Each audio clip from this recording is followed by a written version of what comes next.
3, 2, 1, 0. Action. Ignition sequence start. Wanna Geeks.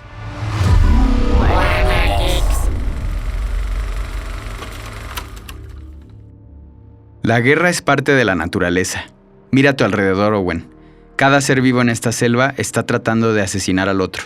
Así la madre naturaleza prueba sus creaciones, refina la cadena alimenticia. La guerra es una lucha. Esta es una frase de Vic Hoskins, uno de los personajes del vasto mundo de Jurassic Park, que ahora ya está como en esta nueva trilogía que es Jurassic World, y ejemplifica mucho como de esta actualidad que vivimos y de la que queremos hablar a partir de los estrenos de la nueva película de Jurassic World y de la nueva temporada de Umbrella Academy. Está hoy con nosotros, vuelve el gran Joaquín. ¿Cómo estás, Joaquín? Hola, muy bien. ¿Cómo estás tú, Ricardo? Bien, pues aquí ganando como siempre, cual Belinda. Y bueno, quisimos aprovechar esta oportunidad para dejarte caer todo el peso del tema, Joac, que estabas muy entusiasmado cuando platicamos por este tema de la teoría del caos y bueno, la manipulación genética, todo esto, estas historias que Jurassic Park en particular, que parecería simple así a primera vista, pero que habla mucho de hacia dónde vamos y lo que podríamos provocar. Y la verdad es que Umbrella Academy desde sus entrañas no es simple, se quiere plantear como a partir de la ficción cosas que la humanidad está viviendo.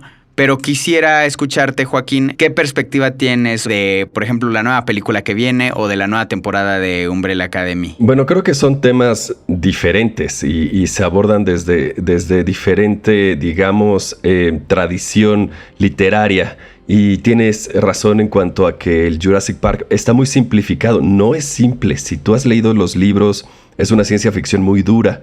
El autor se fijó mucho en que la ciencia pareciera ciencia de verdad, casi para engañar a alguien experto en la materia. Hay genética, biología, hay botánica, hay computación y ingeniería, y todo esto está explicado de manera muy minuciosa. La misma teoría del caos no es tan simple, pero está muy simplificada. Es una historia que además se ha vuelto muy pop, a pesar de que tiene elementos de verdadero horror. Es una película para toda la familia, sin duda alguna, y creo que en esto ha sido muy bueno dárselo a Steven Spielberg, que es el mítico director de Tiburón, para hacer que esta historia de ciencia ficción, que es bastante dura, se volviera más bien una historia de acción y sobre monstruos. Y creo que en eso Jurassic Park es pues una franquicia muy difundida para toda la familia, digamos. Y ya va, pues sí, en su sexta secuela. Y a mí me parece que el tema de Jurassic Park en particular siempre ha sido sobre capitalismo voraz. Desde la primera película hasta esta película siempre vas a encontrar el personaje del capitalista que quiere usar un descubrimiento científico de manera irresponsable nada más para lucrar. Un gran avance que simplemente se usa para llenarse los bolsillos sin fijarse muy bien cuáles van a ser las consecuencias de eso. Y ese siempre ha sido el tema. Incluso los 3 actos de todas las películas son casi intercambiables. Y me parece que el libro desde su inicio y las películas también lanzan una advertencia muy fuerte y desnudan algunos aspectos del avance científico de nuestra actualidad que son no solo muy reales, sino también pavorosos, sobre todo por sus consecuencias que en realidad hemos decidido ignorar a favor de la ganancia. Ok, pero en realidad bueno, a ver, para contextualizar un poquito más, viene de un libro de Michael Crichton, ¿no? Así es. Que bueno, él ya venía, o sea, es distinguido por crear ciencia ficción, que además él es muy minucioso en sus investigaciones, es decir, como que habla de cosas inexistentes, pero con un suelo muy, ¿cómo puedo decir? Muy científico, ¿no? O sea, no habla al azar, a pesar de que él dice mucho como que es entera ficción, que sí lo es. de alguna manera la dilucida a través de hechos muy palpables, ¿no? Que al final creo que Jurassic Park, la película, los deja entrever, pero de forma muy pequeña. Tampoco creo que haya una maestría en el comunicarte este mensaje, por lo menos en la película misma, que yo creo, pero, o sea, al final es una cosa que yo pienso, tú también me dirás tu opinión, Juac, que Umbrella Academy, a pesar, como tú dices, ¿no? Que son dos temas distintos, hacen críticas a las situaciones en las que vivimos en la actualidad, pero Umbrella Academy creo que sí va más a la yugular, ¿no? O sea, digamos, se ve un reflejo más claro de nuestra sociedad relatada a través de estos superhéroes y esta academia. Pero ¿tú qué ves o cómo percibes eso, Joaquín? Umbrella Academy veo que tiene muchas de las tradiciones de la tragedia griega. Es decir, ellos reciben noticias del futuro y están haciendo todo lo posible por evitar ese futuro. Y al tratar de evitarlo, caen en él, lo provocan incluso. Es como Edipo en ese sentido. Y esa es la tradición que ellos escogen. Claro, hay que hablar de adaptación. Y hay una cosa que ha pasado no solo con Umbrella Academy, también con The Boys, que vienen de un cómic y se separan bastante de ese cómic y digamos que le añaden muchísimo. En el caso de The Boys es mucho mejor la serie de televisión que el cómic. Y podría decir que en Umbrella Academy quizá también expande muchísimo ese universo la serie y también pues entrega mucha más variedad, digamos, cultural en el caso de la serie de televisión. Nada más para poner un ejemplo, en el cómic todos los niños son blancos. A pesar de que tienen como nombres de diferentes naciones, todos son blancos. Y aquí como que se fijaron que todos fueran de una etnia más o menos diferente, por lo menos.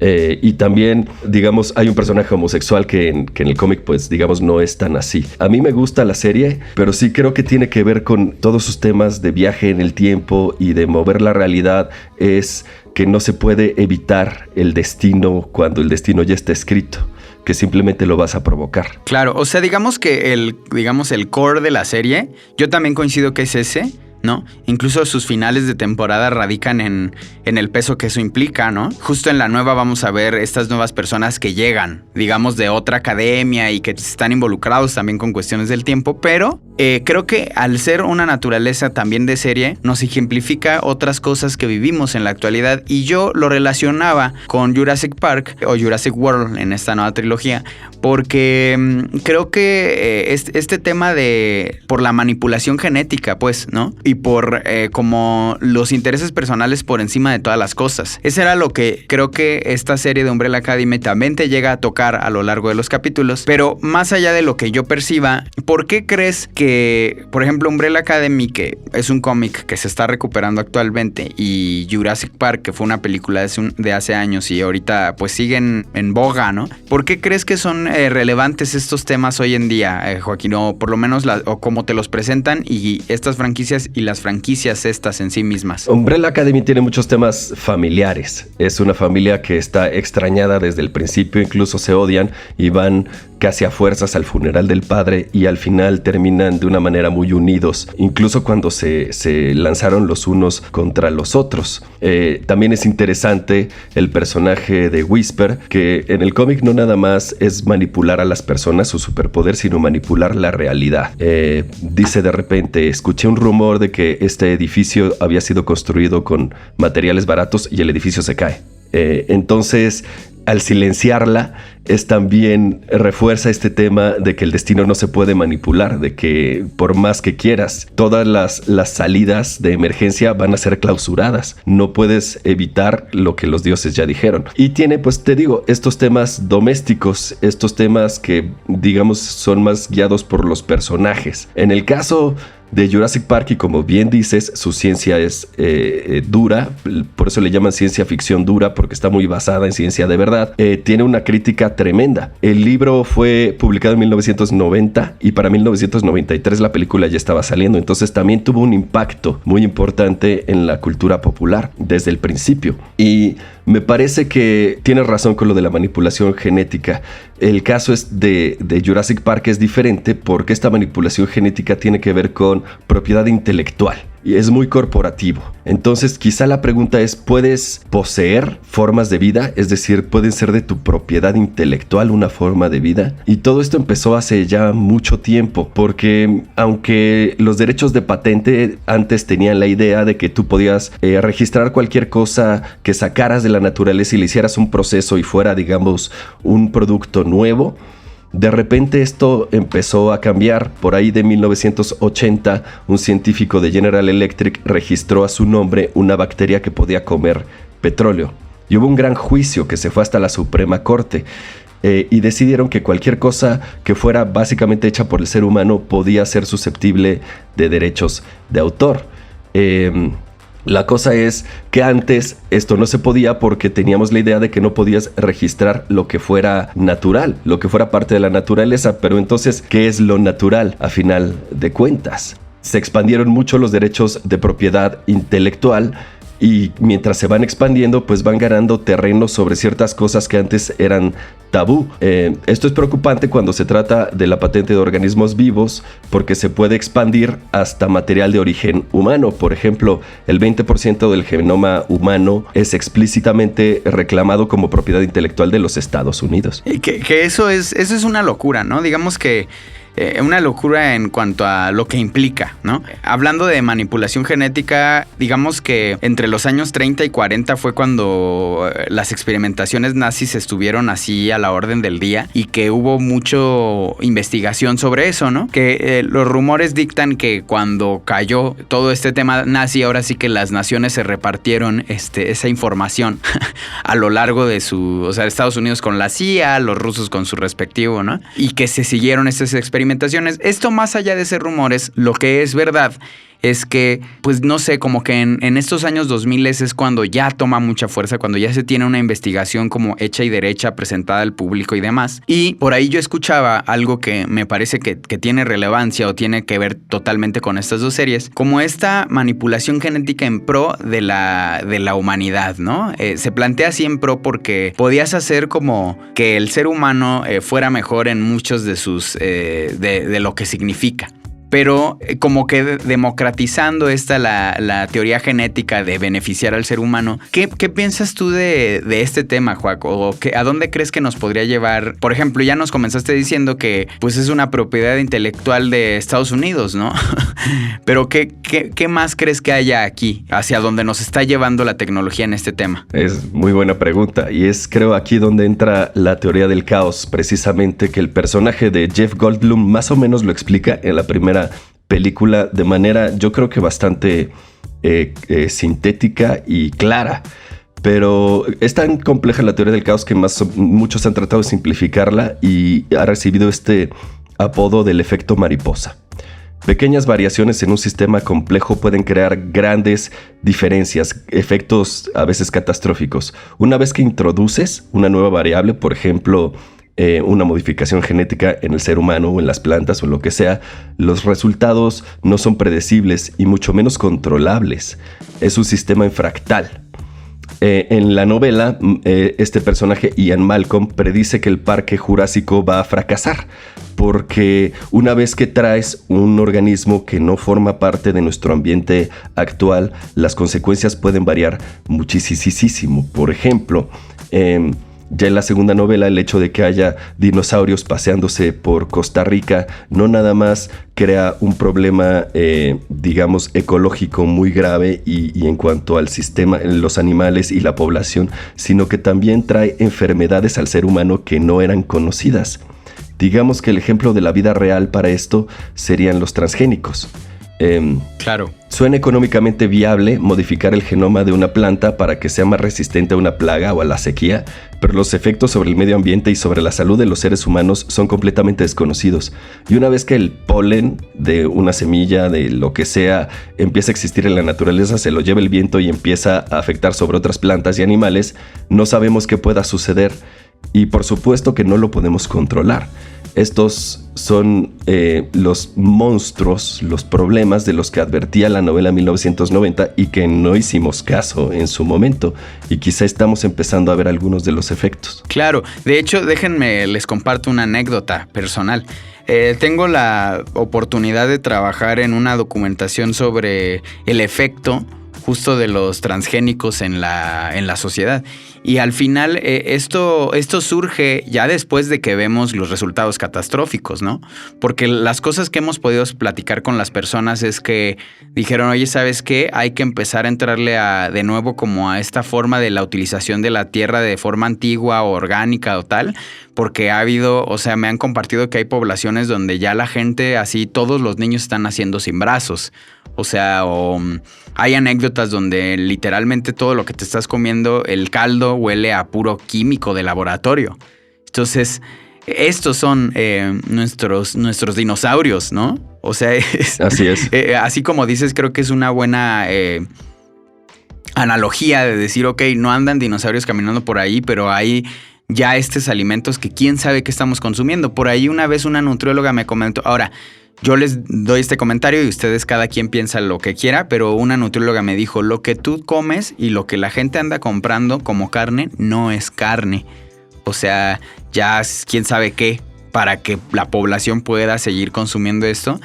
No hay manera de que algo sea caro porque deja de poder consumirse, pero tampoco hay manera de que eso que consumes tenga un origen pues digamos que sano o benéfico para tu entorno o para ti mismo. Entonces, como dices, justo la novela un poco es la antesala de esto que ya estamos pues viviendo. Y bueno, pues no sé, o sea, creo que son buenas reflexiones, ¿no? Para que a partir de ello nos concienticemos de qué hacemos o qué no. Más allá de estos discursos éticos o morales, pues ver las consecuencias. Es decir, ya estamos aquí todos los días así con un calorón porque hemos cambiado todo lo que se supone que debe de ser, ¿no? O incluso, por ejemplo, en Uruapan, Michoacán, era un clima así perfecto y ahorita pues ya parece que estás en la playa porque todo el agua se le está yendo al extranjero porque se la llevan en aguacates, ¿no? Lo cual me lleva a la siguiente... al siguiente planteamiento, Joaquín, que quisiera que me dieras tu opinión o que conversáramos un poco en torno a él. ¿Es esto producto enteramente de la ambición personal del hombre o qué implica? O sea, ¿cómo es que llegamos aquí como sin darnos cuenta, pues, ¿no? Pues son monstruos creados por el ser humano. Creo que Frankenstein es el referente obligado para la crítica al orgullo tecnológico de la era moderna. El monstruo es una alegoría del riesgo tecnológico, que sí, como dices, es por la ambición humana. Un monstruo de creación humana nacida del impulso de forzar los límites de lo que es posible y que el resultado siempre es inesperado. Lo fue para Víctor Frankenstein y lo es para John Hammond en Parque Jurásico, y también lo es en Umbrella Academy cuando tienen estos seres humanos mejorados genéticamente y la luna termina explotando, y eso era imposible de saber. Y claro, lo hace por el bien de la humanidad. Tienen rescates y varias cosas. Lo que quieren, digamos, es tener un super policía y terminan creando el apocalipsis. Siempre es algo más de lo que se deseaba, y es ineludible que se vuelva en contra de nosotros. Esa es la metáfora de Frankenstein. Es el urtexto, es decir, el texto universal de la ciencia ficción moderna. Frankenstein recoge los temores de la entonces civilización del siglo XIX por manipular los límites de la muerte, y Crichton recoge los temores de los albores del siglo XXI con la manipulación genética. Le llaman Frankenfood a lo que tú mencionas sobre los transgénicos. Claro. En cada etapa histórica, definir la tecnología no solo activa la frontera entre la naturaleza y la cultura, sino que va al corazón de lo que significa ser un ser humano. Claro. Hay una frase de un párrafo entero de Víctor Frankenstein en la novela que te voy a recitar. A ver. Él dice, después de estar muy atormentado, dice que incluso si dejaran Europa y habitaran los desiertos del Nuevo Mundo, uno de los primeros resultados de esas simpatías por la que el demonio estaba sediento sería tener hijos. Y una raza de demonios se propagaría sobre la tierra, que podría hacer la existencia misma de la especie del hombre una condición precaria y llena de terror. ¿Tenía yo derecho, por mi propio beneficio, a infligir esa maldición sobre generaciones eternas?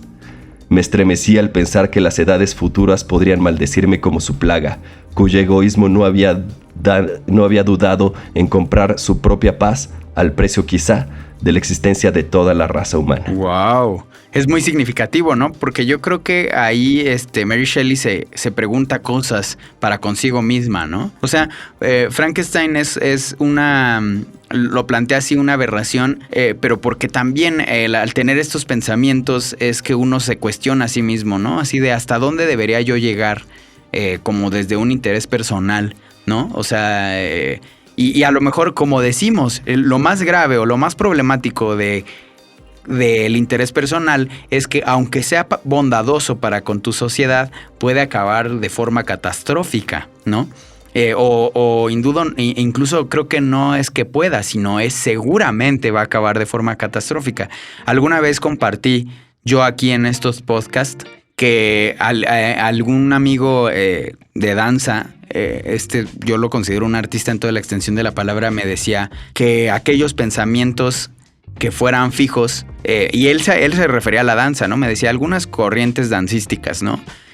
Preponderantes que se consideren exclusivas y ciertas, pueden ser hasta peligrosas, ¿no? De primer momento no me quedó claro del todo, pero me invitó a la reflexión y ahora sé que se refería a esto, ¿no? Estos pensamientos que tú tomas como indudablemente positivos por la razón que sea, seguramente la gran pues tristeza, ¿no? O no sé cómo llamarle, de la humanidad es que van a acabar yéndose contra ti mismo, ¿no? Y bajo este esquema, antes de pasar a unos datos curiosos, yo quería preguntarte, Joac, ¿cuál crees que es la solución? Una vez afuera, el genio ya nunca regresa a la botella.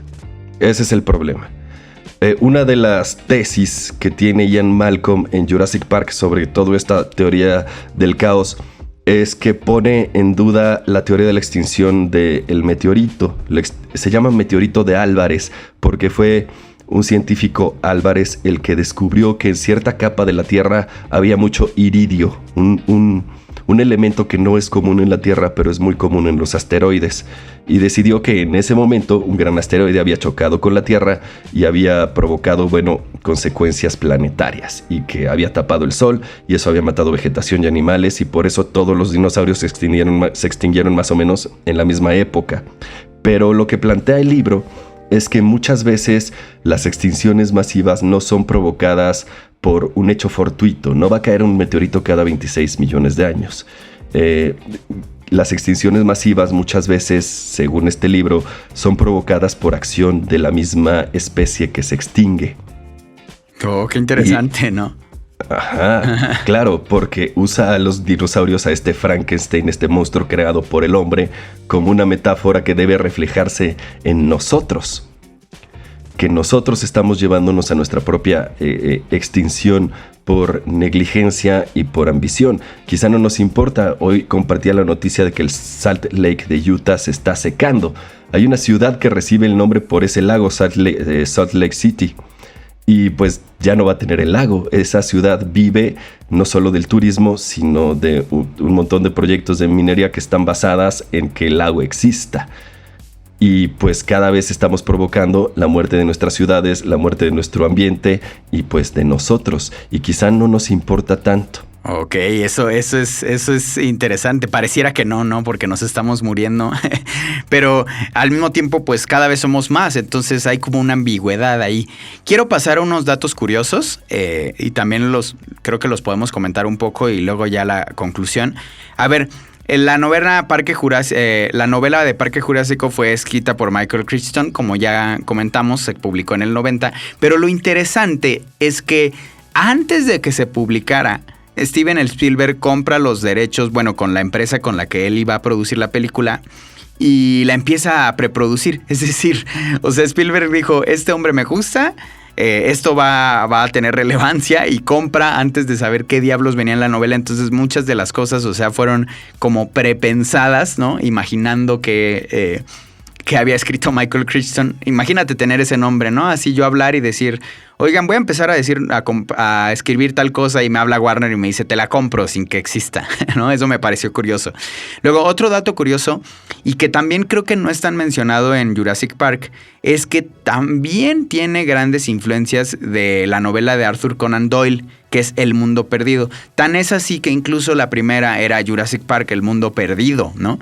Y es que en esta novela hablan de una expedición a zonas tropicales en América, donde acaban descubriendo como criaturas prehistóricas y todo esto. Entonces, bueno, tiene una base muy importante en lo que significa Jurassic Park, ¿no? Y bueno, esto en cuanto a Jurassic World o Jurassic Park. Y en cuanto a Umbrella Academy, ahí les van dos datos. Jack Ruby, que es un personaje real, de hecho. El jefe de Luther fue un hombre muy conocido en Dallas por ser dueño de diferentes bares, además de manejar negocios turbios con la policía local. Y además también fue él quien disparó a muerte a Lee Harvey Oswald, el asesino de John F. Kennedy en el 63, ¿no? Entonces me parece curioso que hayan metido este personaje, ¿no?, realmente en Umbrella Academy. Y luego también algo que me parece interesante es que crean como un presente muy distinto, por el hecho de que muchas de las cosas, o sea, de hecho se siente como de antaño, pero hay como ahí una dualidad, porque muchas de las cosas que tenemos actualmente como celulares y todo esto no vienen en esta versión de Umbrella Academy. Esto se me hace curioso y se me hace relevante comentarlo, porque por eso te da esta serie una sensación como extraña. ¿Cómo ves estos datos, Joaquín?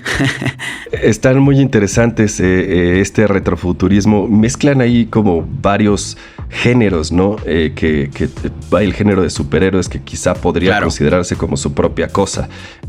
Está muy interesante tu reflexión. De Umbrella Academy me parece también interesante, o sea, spoiler, todo esto es creado por un alien del espacio, ¿no? Hargreaves, quien hace todo este experimento de niños, que por cierto hubo como 49 niños y nosotros estamos viendo a 5. De alguna manera nos hacen pensar que los otros 49 murieron o están por ahí, ¿no? Esto fue creado por Hargreaves, es en realidad un alien del espacio. No es es en sí mismo un agente externo que está provocando el caos. Qué loco, ¿no? O sea, justo, entonces esto es antinaturaleza, esto es que nos valgamos de cosas que vienen del exterior.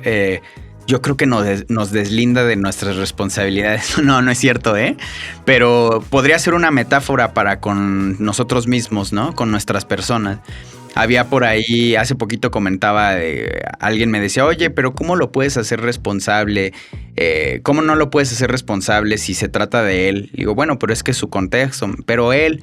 Digo, bueno, es que si todos hiciéramos esa reflexión de que nosotros somos responsables de nosotros mismos, pues la vida que viviríamos sería pues completamente distinta, ¿no? Pues siempre estamos creyendo que nuestros actos dependen de alguien que está fuera de nosotros, y eso es lo que yo creo que nos hace llevarnos a lugares que ni nosotros mismos querríamos. Entonces, bueno, esto respecto a toda esta circunstancia de la ciencia y de la tecnología y el progreso, pero quisiera escucharte, Joaquín, de ya tu conclusión respecto a estas cosas que nos van diciendo tanto Jurassic Park como Umbrella Academy sobre nosotros mismos, ¿no? Más allá del superhéroe o el dinosaurio, que también son temas muy padres en sí mismos. Por ejemplo, si es una crítica al capitalismo, sobre todo Jurassic Park mezcla dos géneros interesantes. El género de la ciencia ficción normalmente introduce un elemento tecnológico que no existe ahora o que está en ciernes ahora y que es el desencadenante para algo terrible, como en Frankenstein, algo que no podemos controlar, nos salimos de nuestros límites. Es, ya lo había dicho en este espacio, una profecía autopreventiva. En este caso la prevención es nuestra manipulación genética y a dónde nos va a llevar. Y mezcla otro género interesante, que ya lo habías comentado tú en este espacio, es el cyberpunk. La diferencia importante entre la ciencia ficción, creo que se describe solita en el nombre, y el cyberpunk, es que el cyberpunk es una respuesta a un movimiento cultural anterior, como muchas veces sucede. El movimiento cultural anterior es un movimiento New Age de internacionalismo, que sobre todo se ve en música como Enya, que mezcla cosas como tribales y así. La idea, digamos, de los albores caída a la Unión Soviética, los albores del neoliberalismo, decía que ahora somos un solo pueblo. Cuando tú ves en un perfil de Twitter que dice ciudadano del mundo, se refiere a eso. Y decía que todos podíamos llevarnos. Está basado en 2 teorías internacionalistas en las que no voy a entrar ahorita, pero básicamente dice que el comercio mundial nos iba a llevar a una especie de aldea global. Era muy entusiasta sobre los futuros del capitalismo, y lo que hace el cyberpunk es discutir eso precisamente.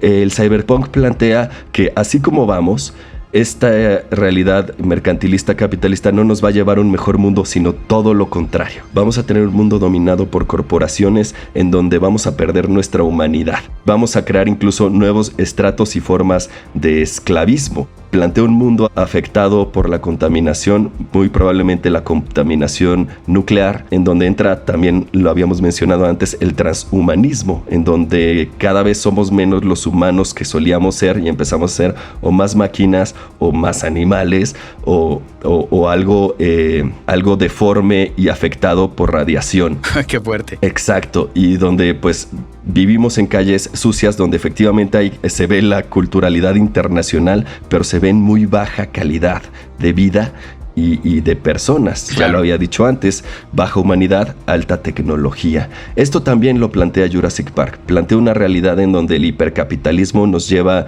no nada más a una vida peor, un mundo terrorífico, como dice Frankenstein, sino quizá a la extinción. Ok. Yo también quisiera agregar respecto a lo que nos deja como en cuanto a obras literarias, cinematográficas y de todo tipo, ¿no? Incluso hasta en la música se refleja. Creo que a mí me parece que se nos deja 2 vertientes, ¿no? Como este mundo como totalmente árido y hecho añicos, y luego el otro que ya nos salimos de nosotros mismos para habitar este otro mundo digital, que de hecho lo estamos viendo consumarse cada vez más, ¿no? En la realidad. Tan es así que ahorita todo este temas de los metas y así, y por ejemplo los videojuegos mismos, cosas como Fortnite y así, ya son un servicio que habitas, donde puedes ir a ver los conciertos, donde puedes ir a ver más allá de ti, eres como un avatar que se extrapola ante la decadencia del mundo mismo, y esto no es una obra de ficción, es la realidad. Y yo antes de irme y quisiera como hacer esta reflexión, yo no sé cómo se pueda frenar esto. Yo creo que el ser humano, cuando está muy inspirado incluso, es una fuerza imparable, y si lo queremos parar, lo tenemos que desnaturalizar y como casi quitarle el espíritu, ¿no? Es como si, imagínense ahorita que yo quiero armar este podcast y llega alguien y me dice, tú no puedes. Y creo que eso no va a resultar en algo bueno. Entonces lo que a mí se me ocurre es que aquellos que están en contra de ciertas acciones que están acabando con nuestro planeta, pues se vuelvan esta fuerza incontrolable en contra de eso. Y eso es lo que a mí se me ocurre que nos va a salvar.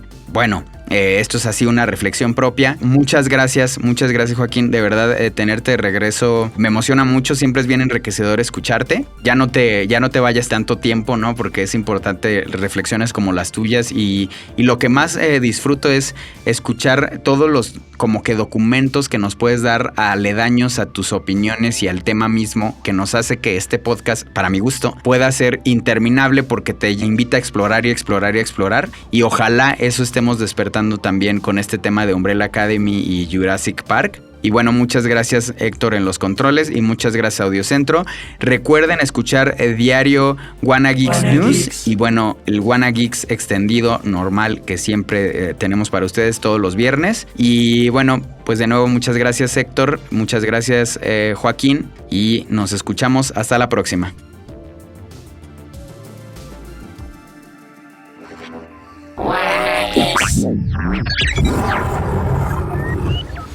Suscríbete a Wanna Geeks, una producción original de Audiocentro, con la participación de Ricardo Yaguaca y Joaquín Ortega. Edición Héctor Mondragón. Producción, Javier Martret. Dirección general, Luisa Cantú. Audiocentro.